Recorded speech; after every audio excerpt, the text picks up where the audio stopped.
I'm going to be sharing some reflections on the changing conditions for national development in the Philippines, especially upon the COVID pandemic. I'm actually going to pick up some threads from the session this morning about the neoliberal alliance with neo-fascism, the question about the debt service burden for the Philippines, of course, very top of mind, questions about fiscal consolidation. I'm going to be nice and not leave any homework for anyone, but I will be paying attention to what people are going to be saying.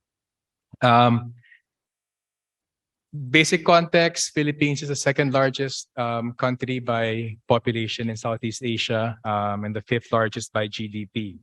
Um, there's a bizarre elegance to this presentation because we unfortunately we unfortunately elected the son of the dictator Marcos a couple of months ago. So when we're talking about neoliberalism and authoritarianism, they've always been closely linked in the Philippines, especially since the Marcos dictatorship. The Philippines, up until the mid-1960s, had a two-party system, relatively low levels of violence, really, picked up with the Marcos dictatorship. The US backed Marcos dictatorship in the 1970s, especially in the 1980s, that really, I think, was quite important in terms of pushing neoliberalism against the inertia of the nationalism and protectionism of the 1950s and 1960s, and especially in the face of resurgent leftist movement in the late 1960s. So I think in the physics of social struggles, in the physics of economic struggles, the dictatorship in a large part really was a reaction to the strong leftist movement from the late 1960s and was actually there to push neoliberal policies. So I think that was a head start to neo-fascism in the early 1970s. Just some little pointers there. As far as I know, I'm happy to be corrected. As far as we know, the Philippines seemed to be the first and the most rapid liberalizer in Southeast Asia, possibly in the rest of Asia in that period. As opposed to, like, I think Malaysia never had an IMF program in the 60s, 70s.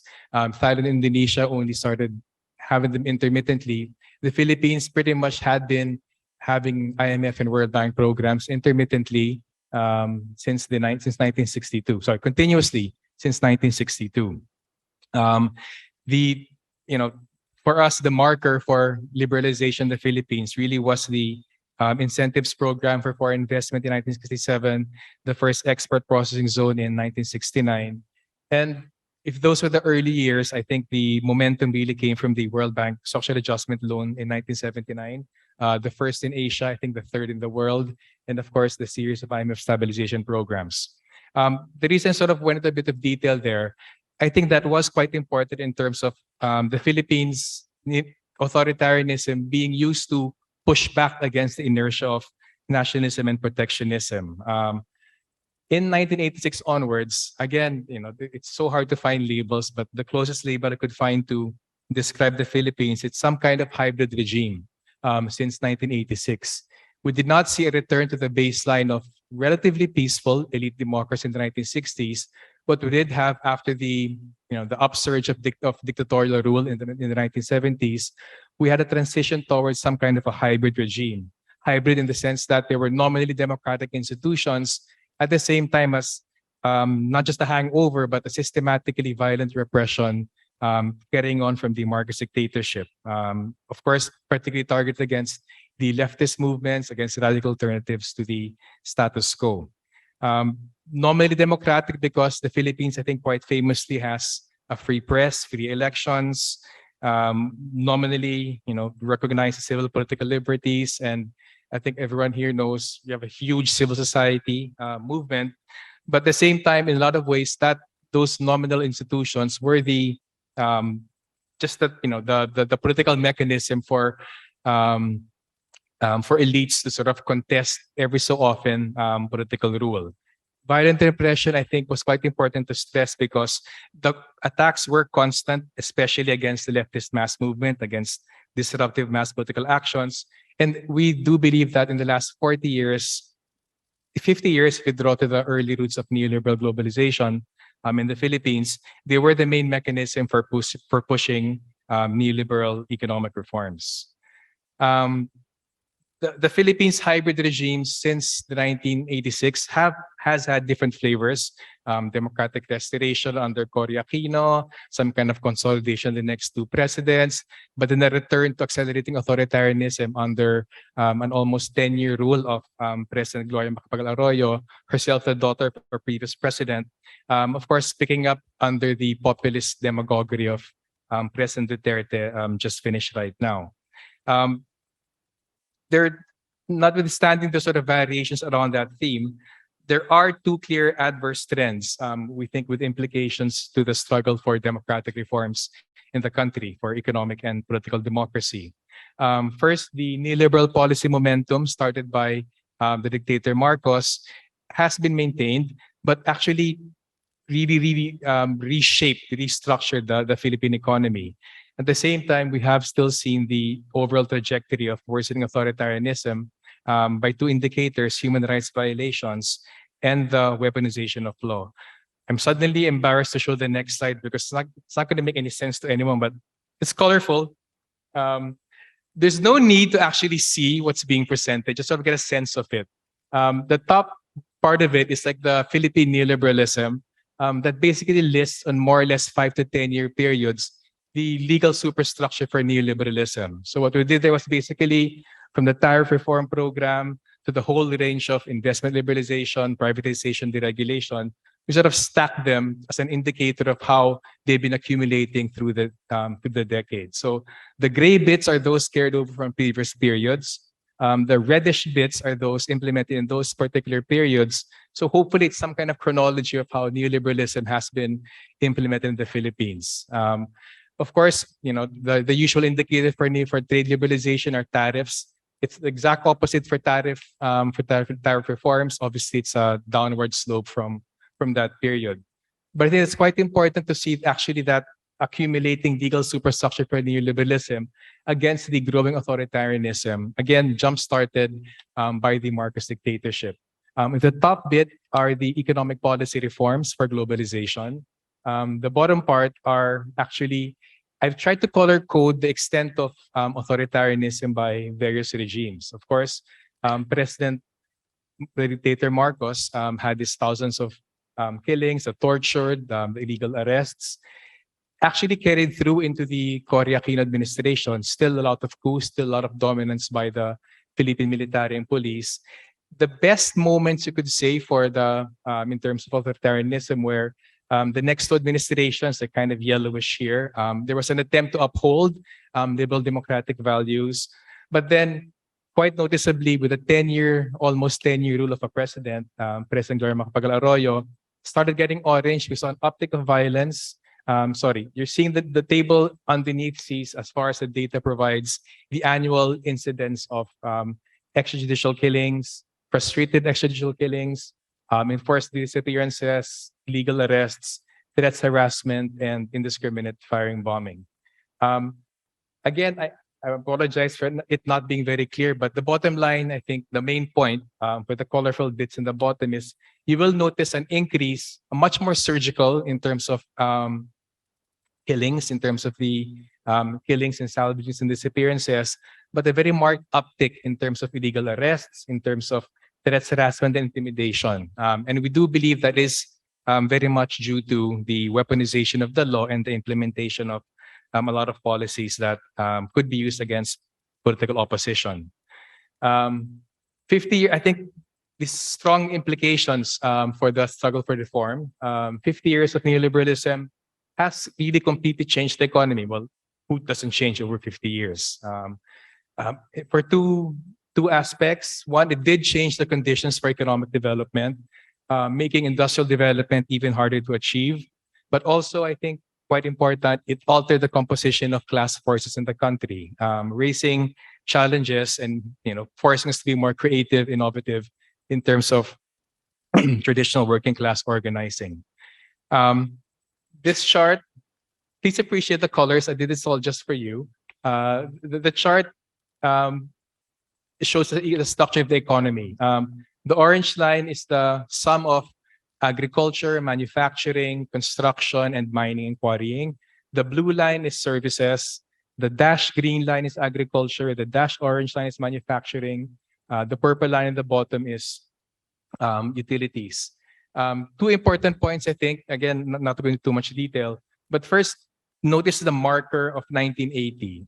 If you use that as a convenient marker for the thoroughgoing implementation of neoliberalism because of the 1979 self-adjustment program, I think it's quite noticeable to see the production sectors in constant decline since 1980, falling to, in the case of manufacturing, the smallest manufacturing in 70 years, and agriculture falling to its smallest share of GDP in history.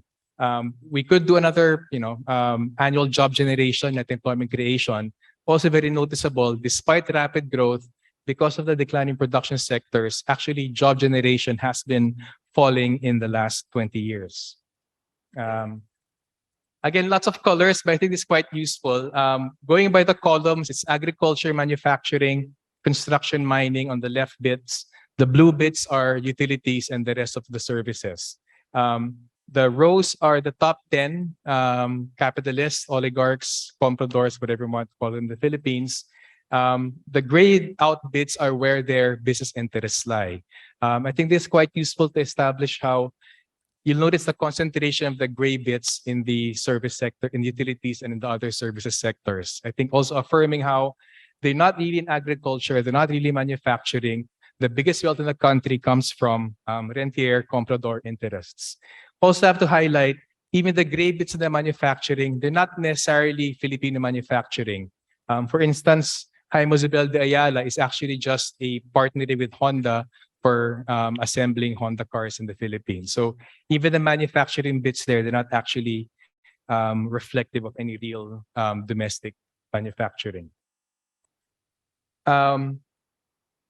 This is my attempted quick summary of the changing class composition because of the changing economic structure. The top chart there is the earlier slide about GDP shares of the economy. The bottom slide is employment by industry.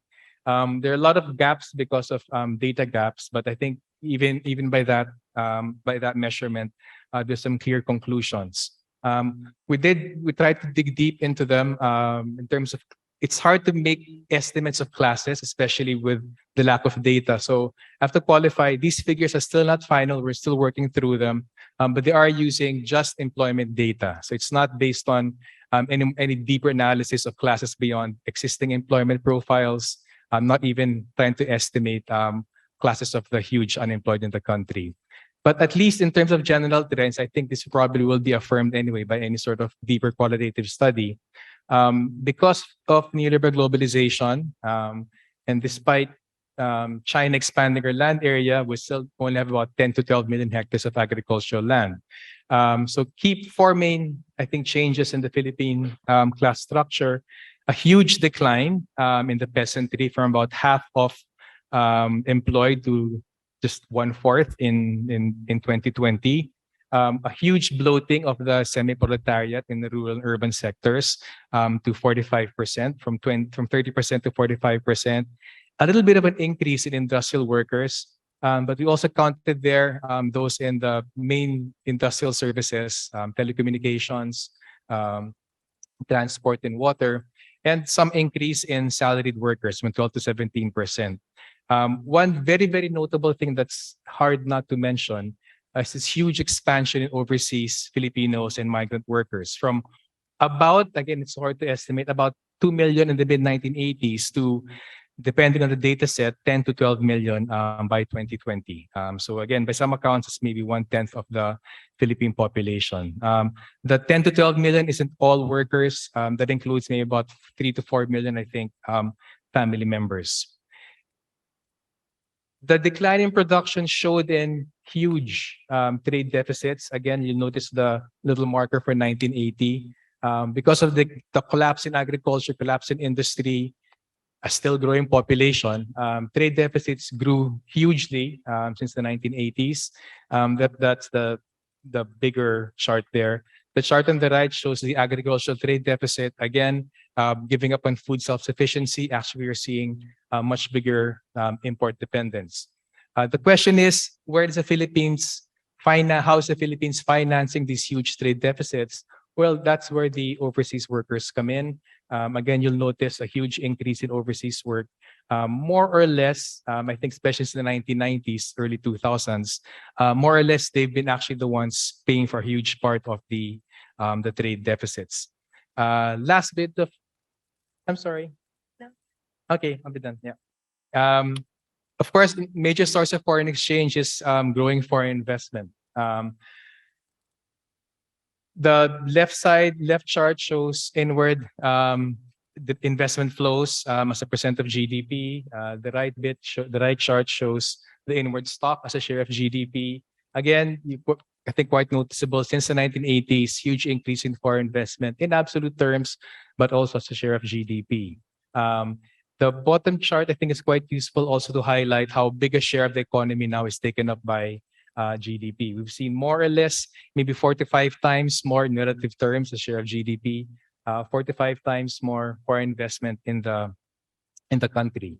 That also means that if you drill down to particular sectors, by our estimates, maybe 60 to 70% of Philippine manufacturing is not actually Filipino. They're foreign manufacturers locating in the Philippines or operating in the Philippines. It goes up to 90, 100%, especially, of course, in the high-tech industries. Last few minutes. So how did the COVID pandemic shock affect those long-term key adverse trends? Well, of course, severe economic collapse and distress. This shows quarterly GDP on a season-adjusted basis. So that dip there is, of course, the COVID. We want to highlight the Philippines, I think, competes with India to be reputed to have one of the worst, longest lockdowns in the country. So that's quite important to highlight because that's also consistent with the authoritarian character of the administration. Instead of dealing in a rational, scientific way with public health measures, the main strategy for containing the pandemic were the militarist approach of lockdowns. Just sort of a quick run through of some key indicators in terms of GDP, unemployment, etc. One point I just want to highlight with this particular chart is 1 to 5 shows the huge social costs of the long lockdowns in terms of income collapse, poverty, small enterprises closing. Number 6 shows how in the middle of the pandemic, the quickest to recover were actually the richest Filipinos who, in the face of growing unemployment, collapsing household incomes, collapsing household savings, huge business closures, the net worth actually increased 50%. This table just sort of highlights that there was a reported 3.5 million increase in work between January 2020 and May 2022. But again, worsening adverse trends over the last decades. 93% of the increase by hours work is just part-time work. By class of worker, 58, 50, 80, almost 90% is in self-employment or unpaid family work. In my closing minute, debt is a problem, I think, of course, as it is in most of the world. But the Philippine government did not actually have any fiscal stimulus program. Average increase in the budget over the last 3 years of the pandemic was just about 10 to 11%. That's much less than the 14% average in the pre-pandemic era. So they fabricated all these glowing claims of huge fiscal stimulus, but that was not the case. Just want to highlight here that it's going to get worse with the coming 2023 budget, where there's only a 5% increase in the budget, less than inflation, and the smallest budget increase in 20 years, just when expansionary fiscal policy is needed. I promise I'm going to close this, my last bit. The COVID pandemic shock, apart from the huge social economic costs, it really intensified some key adverse trends over the last 20, 40 to 50 years of neoliberalism and authoritarianism. It was used to advance the most difficult parts of neoliberalism in terms of retail trade liberalization, liberalizing utilities, with some key laws, opening up even small businesses to foreign investment. So these were like stragglers, very hard to push in previous years, but because of the pandemic, everyone's sort of uncertain about how things were. That was used as a moment to push some really awful foreign investment laws, especially in strategic utilities. Typically, huge cuts for corporate income taxes. And strangely, in the Philippines, every time there's a crisis, 97 financial crisis, the 2008 financial crisis, the COVID crisis, these are the exact three periods where corporate income taxes are actually cut. In terms of the authoritarianism, again, the pandemic was used to increase the legal mechanisms for political repression. So there was always a long-standing problem with authoritarianism, but in the middle of the pandemic, the administration used it as an opportunity to push the anti-terrorism law, huge range of local police memos and resolutions, again, to crack down on leftist groups, even in terms of closing civic space, new amendments to the anti-money laundering law, and asking actually diplomatic outposts to clear funds for NGOs before delivering them. So big leaps forward in terms of closing democratic space. And I want to conclude that actually comes on top of, I think, notable deterioration in the nominal democratic institutions we have. Philippine elections have always been compromised, even more so in the last decade because of opaque automated elections. No one knows what votes are being counted. Of course, as in most of the world, a very corrupt electoral system run by oligarchs, financed by oligarchs with political dynasties, I think quite big in the Philippines. But I want to conclude one major leap forward in terms of authoritarianism, which might actually temper the outright violations, is actually this huge mass disinformation, mass deception. The Philippines, a Facebook executive called the Philippines patient zero in terms of disinformation about 5 or 6 years ago. So sort of having all that come together, outright use of force, but outright use of deception, I think that really hugely undermines whatever people think of any liberal democracy in the country. Sorry, that's 2 minutes over time. No, thank you for that. Right.